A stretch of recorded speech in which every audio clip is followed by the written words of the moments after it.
안녕하세요. 기출보건 문제 3회차 문제풀이 마지막 과목 CS 실무론 들어가겠습니다.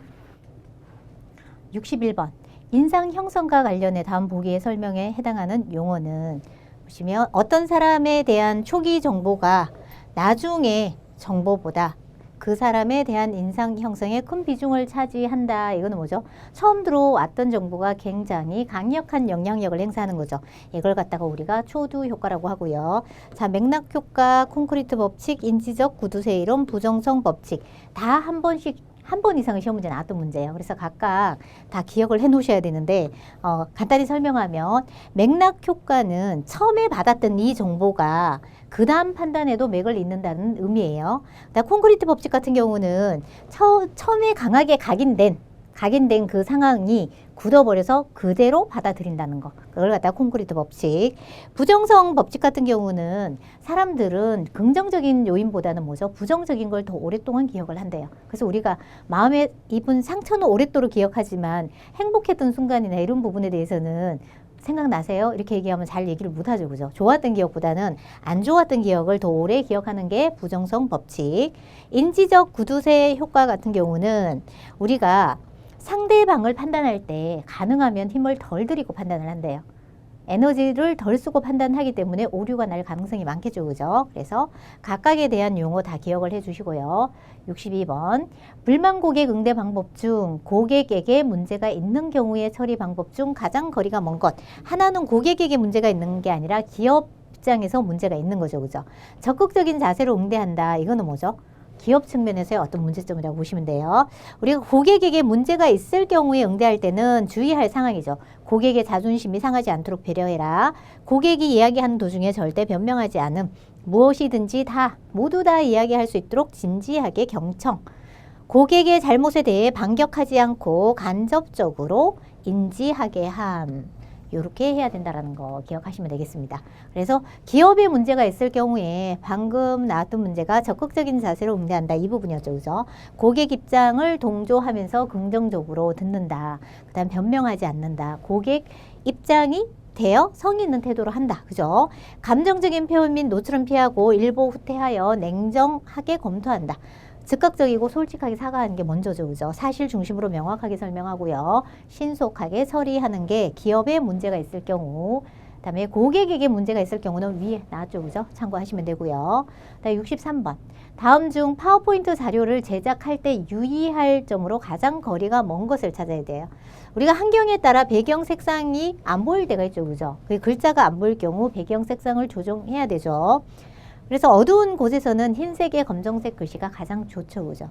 그다음에 장식 효과에 치중하지 않도록 해야 되고요. 다양한 멀티미디어 기능을 활용하는 게 좋겠죠. 청중에게 부담을 주지 않도록 여백을 살려서 제작하는 게 좋겠다. 그다음에 도형표, 도표보다는 이런 말이 나오면 또 생각해 봐야 돼요.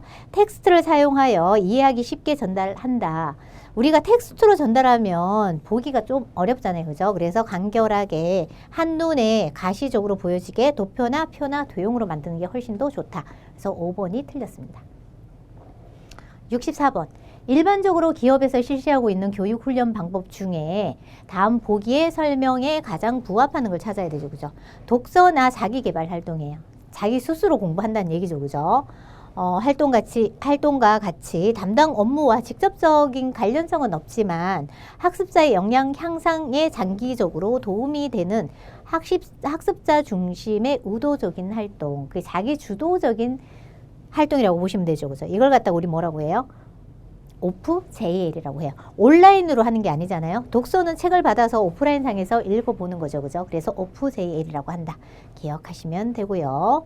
그래서 우리 종류 이제 기억하셔야 돼요. 이제 외우셔야 되겠죠. 그죠? 우리 앞에서 봤던 장면이 이제 생각나셔야 돼요. 한 3번 보신 것 같아요. 그죠? OJL은 어떤 게 시험 문제 나왔죠? 직무, 교육, 훈련, 현장 중심, 현장에서 바로 교육을 받는 거. 오프 JL은 어떤 특정 장소에 가서 하는 거. 그 다음에 OJL은 온라인 상에서 자기 학습, 실천 학습을 하는 거. 방금 봤던 거 오프JL 독서, 자기개발 나왔죠. 그죠? 이제 완벽하게 기억을 해주시면 되겠습니다. 65번. 개인정보보호법에 명시된 고유 식별 정보의 범위. 범위와 가장 거리가 먼 거. 고유 식별 정보는 개인을 구별할 수 있는 번호죠. 그죠? 여권, 외국인 등록번호, 운전면허번호, 주민등록번호. 우리 개인 통관 고유 번호는 언제 나오는 건가요? 우리가 해외 배송을 할 때, 직구할 때 우리가 부여받는 번호죠. 그죠? 그래서 4번이 틀렸다. 66번. 다음 중 개인정보보호법에 명시된 개인정보 보호 원칙 제3조에 대한 내용으로 가장 거리가 먼 것을 찾아야 돼요. 자, 이런 문제가 지문이 길어서 좀 집중력이 흐트러질 수 있습니다. 그래서 집중력 있게 문제를 좀 보셔야 됩니다. 개인정보 처리자는 정보 주체의 경미한 사생활 침해라 하더라도, 그죠? 하더라도 피해가 발생되지 않는 방법을 최대한 강구하여 개인정보를 처리한다. 이 부분이 틀렸죠. 그죠? 우리가 개인정보를 처리할 때 경미한 사생활 침해라 하더라도 피해가 발생되지 않는 방법으로 최대한 강구하는 게 아니죠. 보호하는 방법이에요. 원칙에는.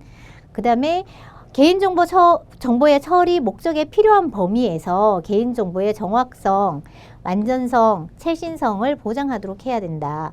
그 다음에 개인정보 처리 방침 등 개인정보 처리에 관한 사항을 공개하여 열람 청구권 등 정보 주체의 권리를 보장해 주어야 한다. 그 다음에 개인정보 처리자는 개인정보 처리 목적에 필요한 범위 내에서 어떻게 해야 돼요? 적합하게 개인정보를 처리해야 하며 목적 외의 용도로 활용하면 안 되겠죠. 그죠? 개인정보 처리의 목적을 명확하게 하여 그 목적에 필요한 범위에서 최소한의 개인정보만 어떻게 적법하고 정당하게 수집해야 한다. 여기까지. 그래서 총 8가지가 있어요. 이렇게 8가지인데 첫 번째는 우리가 수집할 때는 목적에 맞게 적법하고 정당하게 수집해라. 기억하시면 되고요. 그 다음에 목적 외의 용도로 활용하여서는 안 된다. 기억하시고요. 개인정보의 정확성이나 완전성, 최신성을 보장하도록 해야 된다. 그 다음에 개인정보를 안전하게 관리해야 된다. 그 다음에 사생활 침해를 최소화하는 방법으로 개인정보를 처리해라. 아까 전에 첫 번째 질문이 이 문장이 틀린 거죠. 그죠? 그 다음에 7번째는 개인정보의 익명 처리가 가능한 경우, 그죠? 익명 또는 익명 처리로 목적을 달성할 수 없는 경우에는 개명에 의해 처리, 개명, 그죠? 의해 처리될 수 있도록 하여야 한다. 이게 추가된, 바뀐 항목입니다. 이 법이 관계 법령에 규정하고 있는 책임과 의무를 준수하고 실천함으로써 정보 주체의 신뢰를 얻기 위해서 노력하는 게 개인정보보호법의 제3조다. 이렇게 보시면 되겠습니다. 67번. 우리나라 개인정보보호법의 주요 내용으로 보기 어려운 것. 그래서 우리나라의 개인정보보호법의 내용을 보시면 돼요. 첫 번째는 분쟁 제도의 강화 있겠죠. 민간 CCTV 설치 확대 근거. 민간 CCTV는 그냥 달고 싶다고 아무 데서나 누구든지 다 달 수 있으면 될까요? 사생활 침해가 현저하겠죠. 그죠? 그래서 이 확대를 하는 게 아니고 뭘 해야 돼요? 제한을 해야 되겠죠. 그죠? 제한 근거를 마련하는 거. 이게 답이고요. 개인정보 보호 규제 대상 및 범위를 확대해라. 그 다음에 주민번호 등 고유 식별 정보의 보호 강화. 그다음 개인정보 영향평가 및 유출 통지 제도를 도입하는 거. 이런 내용들이 들어가 있다라고 보시면 돼요. 인적 자원 개발에 대하여 다음 보기와 같이 정의한 학자. 이제 학자 이름 정의하는 거는 그냥 공부를 조금 더 하셔가 외우세요. 아니면 다 버리시든가. 합격하는데 그게 문제는 없습니다. 다 버린다고 해도. 그죠? 자, 인적 자원 개발. HRD는 조직의 개인 집단 조직 수준에서 장기적이고 직무와 관련된 학습 능력을 고양하기 위한 연구와 실천 분야이다. 이렇게 정의한 학자는 와킨슨이에요. 와킨슨. 그래서 기억하시면 되고 우리가 맥나간이 정의한 게 나왔고요. 존스가 정의한 게 나왔고 요 세 사람께 나왔어요. 그 다음에 나들러 하나 더 추가해서 다 외우셔야 되죠. 그죠? 자, 맥나간은 다 교육학자예요. 개인 집단 조직의 효율성 향상 목적으로 훈련 개발, 조직 개발, 경력 개발. 똑같은 말인데 단어들이 조금씩 달라요. 그래서 헷갈려요. 그죠? 그래서 의도적, 계획적, 조직적 학습 활동을 한다라고 정의했고요. 나들러는 업무 성과 향상과 성장 가능성을 제고하기 위해 일정 기간 내에 실행되는 계획적인 학습 경험이다. 라고 나들러가 얘기했고요. 와킨스는 방금 설명한 부분. 그 다음에 스완슨 같은 경우는 성과 향상을 위하여 조직 개발과 개인 훈련 및 개발을 통해서 인적 자원의 전문성을 개발하고 발전시키는 과정이라고 했습니다. 스완슨. 해서 누가 더 많이 나왔다 이게 없고요. 골고루 잘 나왔던 문제입니다. 그래서 네 사람의 정의 다 기억하시고요.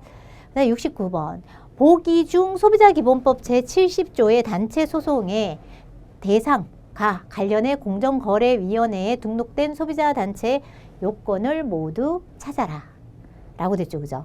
그래서 정관에 따라 상시적으로 소비자 권익 증진의 주된 목적으로 하는 단체일 것, 저는 맞는 것 같네요. 그 다음에 단체 상시 구성 수가 5,000명 이상일 것, 그죠? 이것도 맞는 것 같고요. 단체 정회원 수가 정회원 수는 없었어요. 29조 규정에 따르면 등록 후에 3년이 경과하였을 것, 그죠? 얘도 맞는 것 같고요. 법률상 또는 사실상 동일한 침해를 입은 50인 이상의 소비자로부터 단체 소송의 제기를 요청받은 거, 얘도 맞는 것 같아요. 그래서 마가 되겠네요. 그죠? 이렇게 기억하시면 되겠습니다. 그래서 이 없었던 게 뭐예요? 정회원, 이게 없었죠. 요것만 빼시면 되겠네요. 그죠? 이 내용은 없었습니다. 요 화면 앞전 우리 모의고사 풀이할 때 보여드렸던 화면이죠. 한 번 더 이제 정확히 이제 외우셔야 되죠. 그죠? 그래서 50인 이상, 3년 이상, 이거는 있었던 거고요. 5,000명 이상, 그죠? 중앙행정기관에 등록된 거. 요렇게 기억하시면 될 것 같아요. 70번. 소비자분쟁조정위원회에 위원회 임명 또는 위촉되기 위한 자격 조건으로 어려운 것. 이제 소비자 분쟁 조정이니까 소비자보호법에 대한 기본법에 대한 지식이 많아야 되겠죠. 그죠? 그래서 판검사. 그죠? 소비자 단체 임원의 직에 있었거나 있었던 자. 사업자 또는 사업자 단체 임원직에 있었던 자. 5급 이상의 공무원 또는 이에 상당하는 공공기관의 직에 있었던 자로 소비자 권익과 관련된 업무에 실무 경험이 있는 자. 그래서 이 5급이 아니고 제가 4급이라고 했죠. 그래서 4급.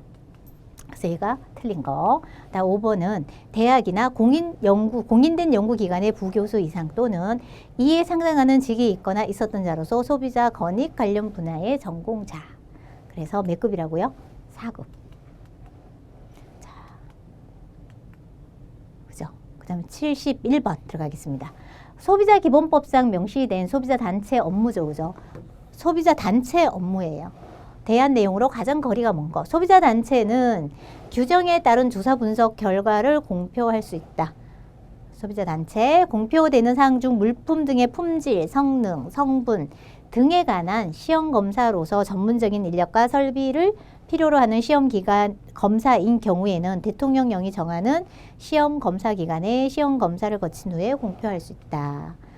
그 다음에 3번 보시면 소비자단체는 규정에 따라 자료 및 정보 제공을 요청하였음에도 사업자 또는 사업자단체가 정당한 사유 없이 이를 거부, 방해, 기피하거나 거짓으로 제출한 경우에는 그 사업자 또는 사업자단체의 이름, 상호명을 제외한 거부 등의 사실과 사유를 방송문화진흥법에 따른 일간 뉴스에 게재할 수 있다. 그래서 이게 아니라 상호명도, 사업자단체의 상호명도 게재할 수 있다예요. 그래서 3번이 틀렸습니다. 4번은 소비자단체는 업무상 알게 된 정보를 소비자의 권익 증진하기 위한 목적이 아닌 용도로 사용하면 안 되겠죠. 그죠? 그 다음에 5번. 소비자단체는 사업자 또는 사업자단체로부터 제공받은 자료 및 정보를 소비자 권익 증진하기 위한 목적이 아닌 용도로 사용함으로써 사업자 또는 사업자단체에 손해를 끼친 때에는 그 손해에 대하여 배상할 책임이 있다. 이렇게 보시면 되겠습니다. 72번.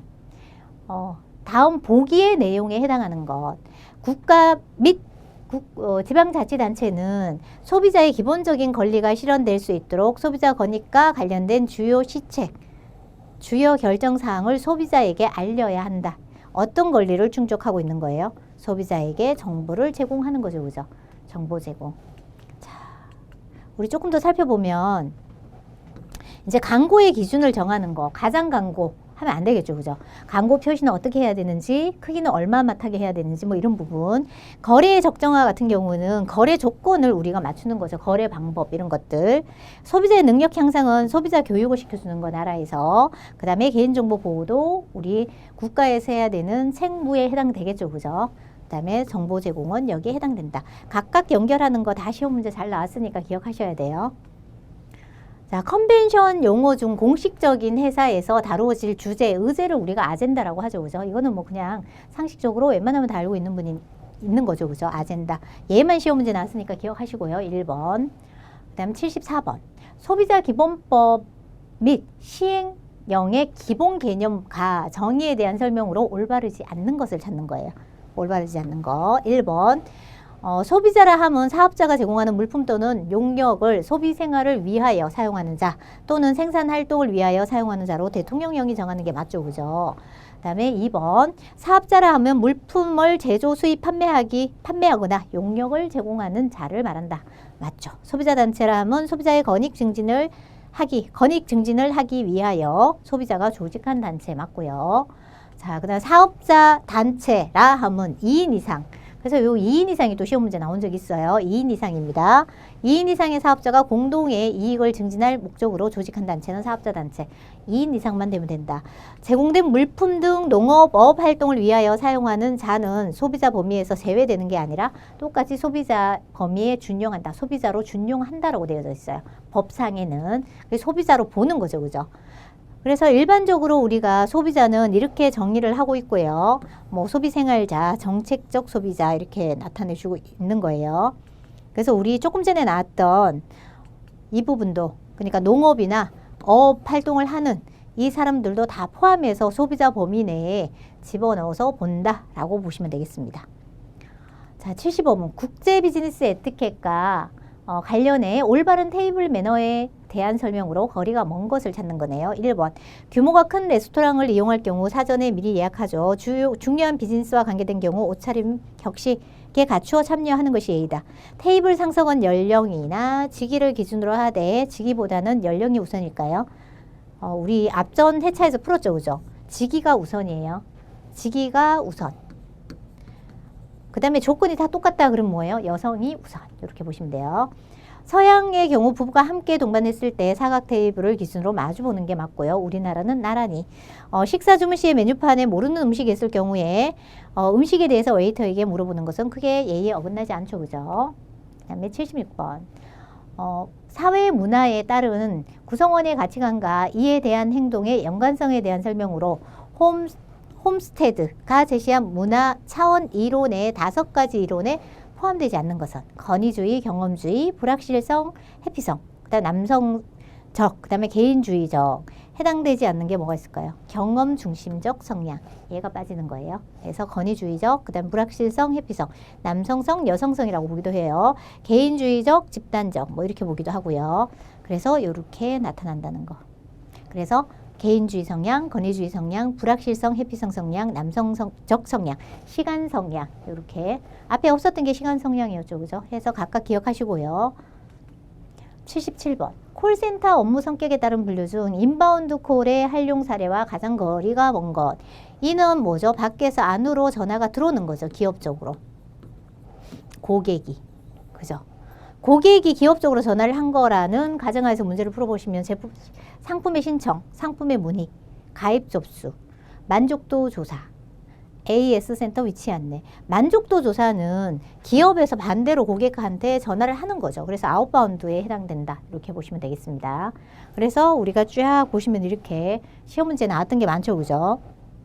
인바운드 콜 같은 경우는 상담, 승인, 통신 판매, 보험 가입, 그 다음에 민원, 상품 정보 안내, 클레임, AS 접수, 텔레뱅킹, 신규 가입 접수 및 처리 이런 것들이 있고요. 아웃바운드 같은 경우는 판촉 활동이죠. 그죠? 판매 활동, 해피콜, 시장 조사, 그 다음에 연체 고객 관리, 기념일, 생일 전화, 그 다음에 축하 전화, 텔레마케팅이 해당된다. 구분해서 반드시 기억하시고요.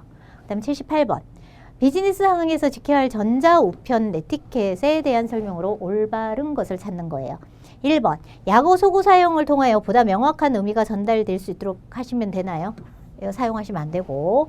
2번에 상세한 정보를 전달하기 위하여 첨부 파일은 용량에 상관없이 모든 경우에 예외를 두지 않고 발송하면 안 되시겠죠. 그죠? 그 다음에 3번. 수신자의 동의에 상관없이 유머 메일 또는 정보성 메일을 통해서 상대방과 유대감 강화하시면 안 되고 동의를 받고 하셔야 되고요. 첨부 파일의 경우 바이러스 감염 위험성이 있기 때문에 압축하지 않고 하는 게 아니고 압축해서 해야 되겠죠. 그죠? 대다수의 비즈니스 메일은 빠른 답변을 원하기 때문에 회신 일자가 정해지지 않았을 경우에 가능하면 24시간 이내에 답장을 보내는 게 좋겠죠. 그죠? 그래서 5번이 답입니다. 79번. 비즈니스 상황에서 필요한 명함 교환 예절에 관련된 거네요. 올바르지 않는 것. 1번. 앉아서 대화를 나누다가 명함 교환할 때는 일어나서 건네는 게 맞죠. 그죠? 2번. 명함은 상대방이 바로 볼 수 있도록 건네는 게 원칙이죠. 그죠? 그러니까 상대방이 읽기 편한 방향으로. 그 다음에 2번. 상대방이 2명 이상일 때는 연장자에게 먼저 주는 게 맞죠. 그 다음에 동시에 주고받을 때는 왼손으로 주고 오른손으로 받아야 되겠어요? 오른손으로 주고 왼손으로 받아야 되겠어요? 그죠? 오른손으로 주고 왼손으로 받는다. 반대가 되었습니다. 이렇게. 그 다음에 5번은 상대방에게 명함을 건넬 때는 양손으로 명함의 여백을 잡고 소속과 이름을 말하면서 건네는 게 일반적이다. 이렇게 보시면 되겠습니다. 그 다음 80번.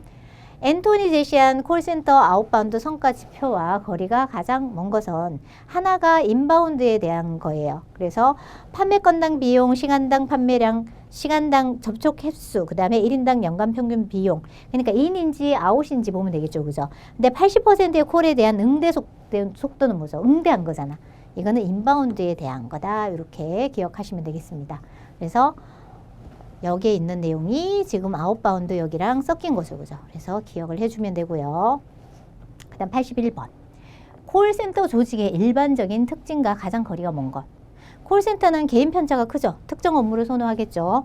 뭐 해지 업무라든가 이런 업무, 해지 방어 업무 너무 싫잖아요. 그죠? 그런 업무를 선호하지 않잖아요. 비정규직 중심의 전문 조직, 콜센터만의 독특한 집단 의식이 있고요. 개방적인 내부 커뮤니케이션 구조가 아니라 굉장히 폐쇄적인 커뮤니케이션 구조다 해서 5번이 틀렸습니다. 조직의 특성을 쭉 살펴보면 여기에서 연결하는 것도 시험 문제 나와요. 이 문장으로 해당되는 것 이렇게 찾기. 그죠? 그래서 독특한 집단 의식을 우리 한우리 문화라고 했죠. 그죠? 우리 앞에 회차에서 아마 풀었을 거예요. 개인 편차가 높다. 커뮤니케이션 장벽이 높다. 존재한다. 이렇게 연결해서 시험 문제 다 나온 문제니까 연결하기 기억하시고요. 그 다음 82번. 스크립트 작성 원칙으로 보기 어려운 내용을 찾아 모두 선택하세요. 스크립트 작성의 원칙은 상황, 관리, 대응, 고객 중심, 차별성은 있어야 되죠. 문어체를 활용해야 되나요? 구어체를 활용해야 되나요? 구어체 활용, 활용 목적의 명확화. 그러면 답을 찾으시면 되죠. 그래서 원칙으로 어려운 걸 찾는 거니까 다 하고 뭐예요? 맞죠. 그죠? 4번을 체크하시면 되겠습니다.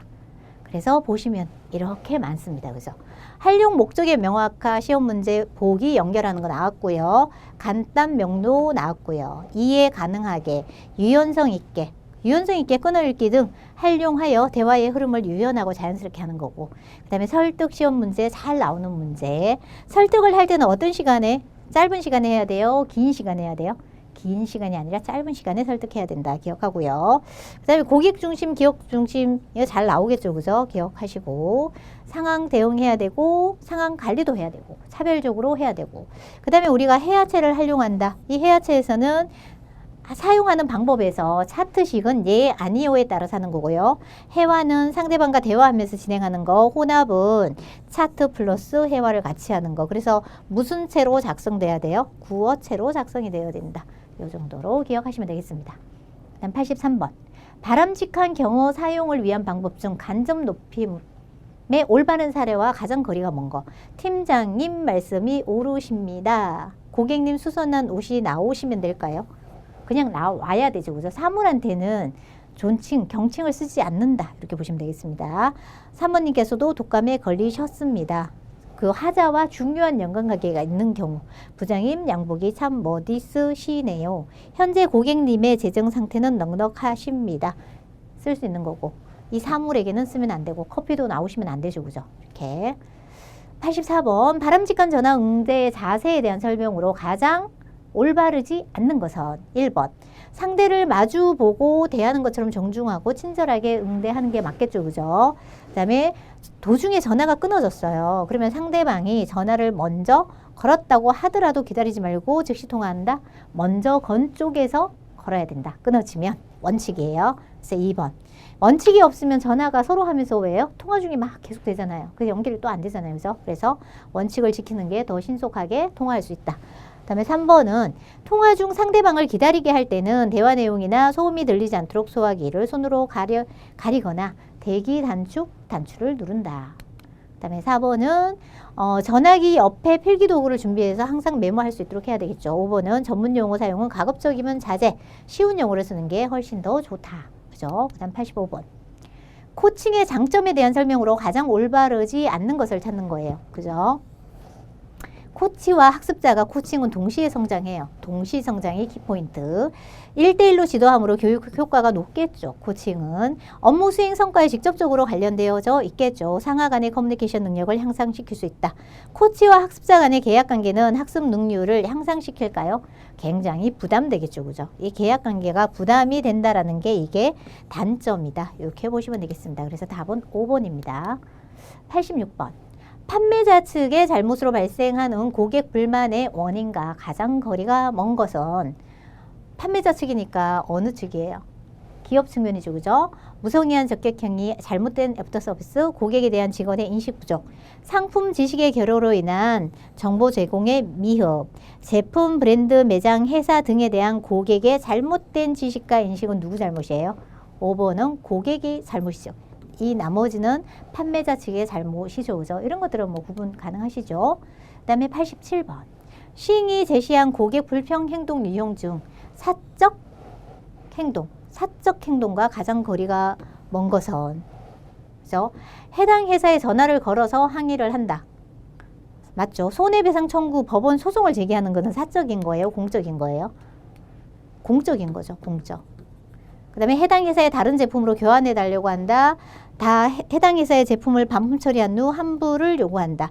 주위 사람들에게 해당 제품을 사용하지 말라고 말한다. 그래서 이게 싱이 제시한 거랑 우리 데이와 랜던이 제시한 거랑 조금 다르게 나와 있어요. 그래서 손해배상 청구 소송을 제기하는 게 공적이다. 그래서 2번 선택하시면 되고요. 그다음 88번. 전통 예절에서 절하는 방법에 대한 설명으로 가장 올바른 것은 의식 행사에서는 기본 횟수만 하나요? 배를 내야 되죠. 배. 기본 횟수 아니고 여자는 기본 횟수로 한 번이 아니고 여자는 음이기 때문에 배로 한다. 남자는 기본 횟수로 두 번이 아니라 한 번. 고인에게는 기본 횟수만 하나요? 고인에게는 배를 해야 되죠. 그죠? 배. 기본 횟수가 아니고 배로 한다. 살아있는 사람에게는 기본 횟수만 하시면 돼요. 그래서 5번이 답이에요. 이렇게 체킹하시고요. 우리가 절을 할 때는 남자는 채소 양수이기 때문에 한 번, 여자는 채소 음수 두 번, 생사 구별에 따라서 산 사람에게는 기본 횟수, 죽은 사람에게는 또는 의식 행사에서는 기본 횟수의 배를 한다. 이렇게 기억을 해 놓으시면 되겠습니다. 89번. 인사의 종류와 관련해 다음 중 정중례를 해야 될 경우로 가장 올바른 걸 찾는 거예요. 정중례. 아버지의 고향 친구이신 어르신을 만났네요. 정중례 해야 될까요? 사무실에 출근하는 상사에게 인사를 할 경우, 다른 부서에 근무하는 입사 동료를 만났을 때, 사람들이 길게 줄 서 있는 구내 식당에서 직장 선배를 만났을 때, 부서 직원을 대표해 사내 대회의실에서 임원에게 표창장을 수여받을 경우 어딘가요? 여기죠. 그죠? 그래서 5번을 선택하시면 돼요. 그 다음 90번. 고객 상담과 비즈니스를 위한 질문 기법 중 개방형 질문에 대한 설명으로 올바른 것은, 개방형은 고객이 무엇이든지 다 이야기할 수 있게 해주는 게 개방형 질문이에요. 답변에 초점을 맞추는 것은 확인형, 처리해야 할 사항을 확인받을 때도 확인형. 그죠? 고객의 마음에 여유가 생기게 할 때는 뭐예요? 생기게 할 때는 개방형 질문을 하는 거예요. 이게 조금 잘못되어져 있네요. 답변에 초점을 맞출 때는 선택형이 아니라 확인형입니다. 확인. 화제를 정돈하고 대화를 할 수 있게, 정돈된 대화를 할 수 있게 할 때는 선택형, 고객의 니즈에 초점을 맞췄다, 선택형. 이렇게 보시면 되겠습니다. 우리 3회차 기출보급 문제, 마지막 과목 서론 문제 풀이를 마쳤습니다. 고생 많으셨습니다.